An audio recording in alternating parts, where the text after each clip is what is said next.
I think that it's very dangerous for the esports community to care so much about what's already traditionally established. People are very protective of the word sports. If you're past your mid 30s or 40s, video games weren't meant to be competitive. They were a hobby and a pastime, right?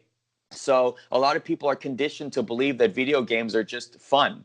They're just silly things that you do to kill time or spend time with your family, not make millions of dollars competing in, right? It wasn't until probably I came to NKU that I really started understanding or getting into esports. From my understanding, one of the biggest reasons that esports is growing is that there's a technological revolution that's happened. This started in Korea in the mid-90s when there was an economic downfall and government started to invest in new technologies. Those new technologies were the internet and optic cables and et cetera, and as a part of that, games became a formative function of their culture and environment. I would argue that gymnastics and cheerleading are also sports. Those are also, but we dismiss them because there tend to be women involved in them. Okay, so this isn't a traditional masculine, male-bodied American hero that's doing these types of things. It's different. I don't think it's really something that like most people know about, and it's I feel like the people who really treat it differently are like adults and stuff that they don't understand. Yeah. But it's different now. It's not just like a purely recreational thing anymore. Yeah, just because it's like a game like any other game or sport. It's a different medium, but it's still a game. Just like swimming and say track running is different, but they're still both sports. It's more like mental than physical.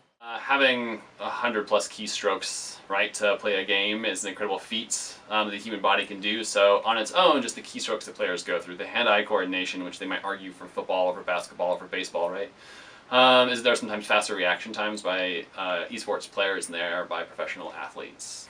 Oftentimes, esports players have to know how their characters fit into the group that they're playing, the map, the landscape, etc. So a lot of strategy that goes into that, which is sometimes a more complex task than other sports. Esports has come to the point where esports, even though the word sports exists in it, is its own definition. It doesn't, to me, it doesn't need the validation from traditional sports in order to be its own entity that is successful. I think Chris Overholt of the Toronto Defiant said this very well because he used to work for the Canadian Olympic Committee. So he has this really interesting intersection where he has the Olympic experience and now he's coming into esports with Overwatch and the Toronto team.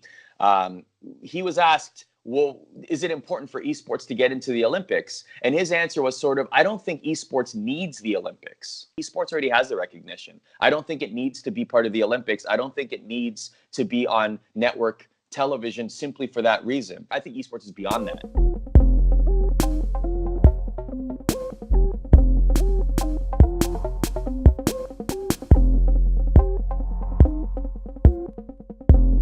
I think that a big looming question is how will esports fully integrate into colleges across the United States? Now, we are seeing esports clubs across universities.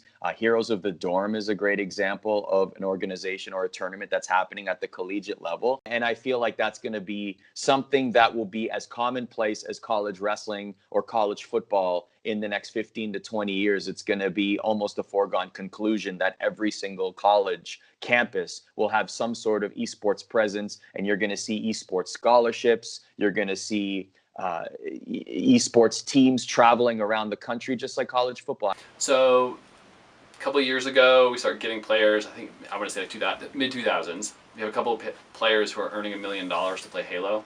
And this starts in pushback, like how could somebody possibly earn that much money playing a video game? Last couple of years, universities, MIT, Stanford, some larger name schools, private universities too, have started to give full ride scholarships to individuals in the United States. I don't think esports as a whole is going to stop anytime soon. Esports is a competitive form of entertainment that is already here.